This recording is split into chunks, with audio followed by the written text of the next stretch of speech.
Wholeness includes the broken.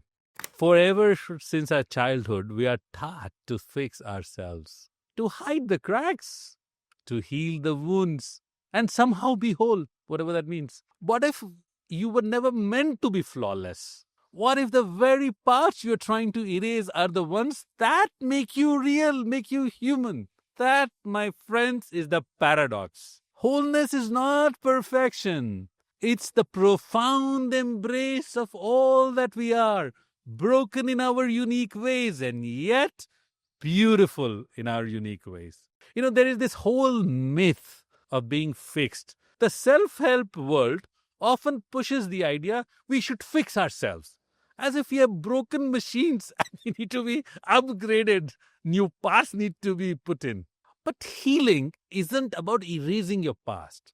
It's about integrating it as wisdom. In Japan, there is an art form called kintsugi, where broken pottery is repaired with gold. The crack becomes an art, and the pottery becomes way more beautiful than what was once earlier the whole. It's that wound of crack repaired with gold that becomes the beauty. I have recollection of a few years ago, I sat with someone in deep, deep personal grief.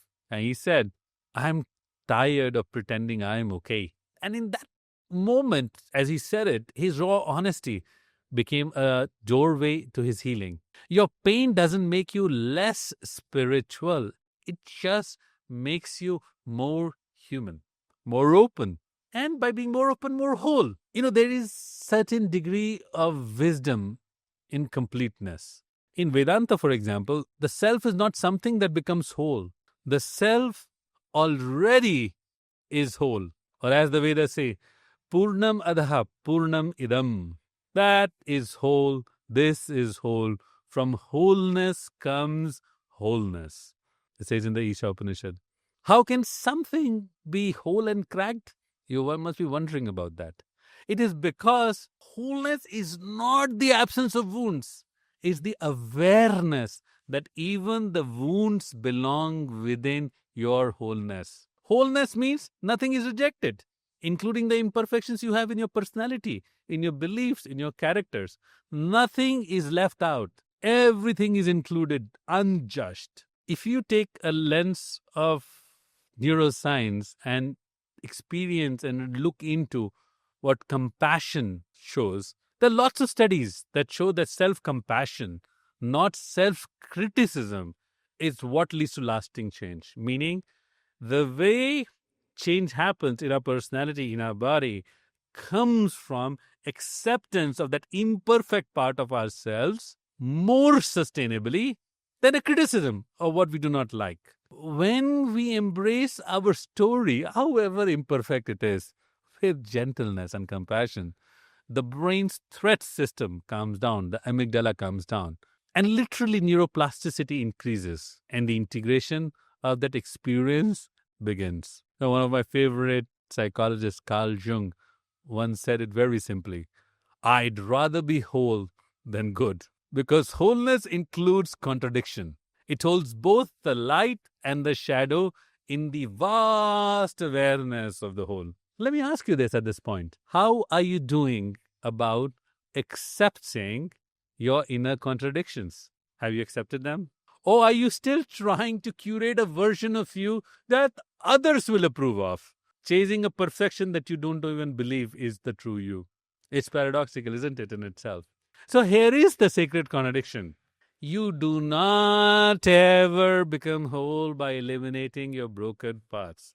You become whole by loving them, or in the loving acceptance of being of them. Stop waiting to be perfect before you can feel peace. You're not perfect. You're never going to be perfect. The world is not perfect. I'm not even sure God is perfect, if there is a God. You are a presence. Your own learning lessons, broken self scars tell a story. Your imperfections carry wisdom. Your tenderness is not a flaw. It is a threshold. So take a step back and ask yourself, what part of me have I been trying to hide and fix and make perfect? And then ask yourself, can I include it in my wholeness? Instead of trying to exile it or cut it out and leave a piece of me behind? Gently inquire, what if this brokenness is the golden seam through which my light shines? What makes me beautiful in my most unique way? Today, I invite you to let yourself be complete, not despite the cracks, but because of them. Be prepared to welcome yourself home as whole and complete and wholesome, not perfect, but your unique expression of beauty, wholesomeness, and fullness. And there is lies your own unique, more than perfect, a truly wholesome self expression.